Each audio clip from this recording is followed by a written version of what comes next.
U.S. and French shared military intelligence and diplomatic and economic interests in arresting Pavel and finally getting the leverage they have craved for so long to be able to both control Telegram's content moderation practice, to ban all Russian propaganda channels, which are infecting the minds of everyone from Ukraine to Belarus to sub-Saharan Africa, but also the ability to get this back-end access to read every Russian text message effectively.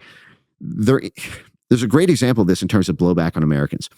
So we've talked about this group, the Atlantic Council, which bills itself as NATO's think tank. It is, again, a lot of people don't even know 7 CIA directors are still alive, let alone all clustered together on the board of directors of a NATO think tank. But it gets annual funding from the Pentagon, the State Department, and CIA cutouts like the National Endowment for Democracy, as well as USAID.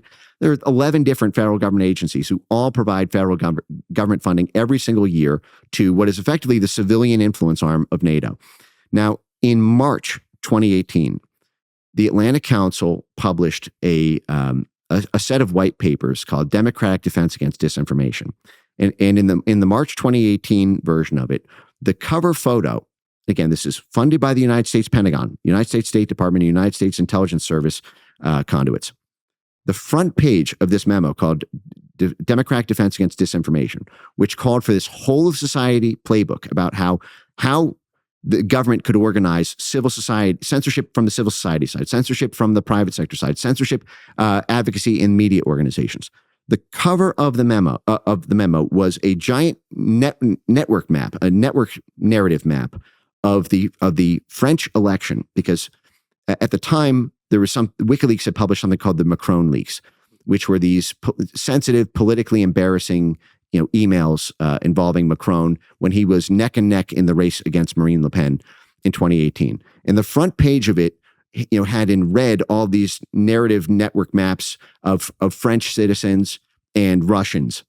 But there were 2 big green network nodes that were highlighted at the front of the memo. And one of them was a big network node saying WikiLeaks. The other one was a big network node saying Jack Posobiec. Just so you understand what's going on here. WikiLeaks had published these Macron leaks, and Jack Posobiec at the time was this large U.S.-based, U.S. citizen social media influencer who was one of the first and most aggressive to popularize the distribution of these Macron leaks on social media. And that was considered an attack on democracy by effectively the Pentagon, the State Department, the CIA, NATO. They were not targeting Russians. They were not targeting French. They were targeting a U.S. citizen for amplifying now publicly available documents that might undermine political support for NATO's preferred political puppet in France. By telling the truth. By publishing true documents.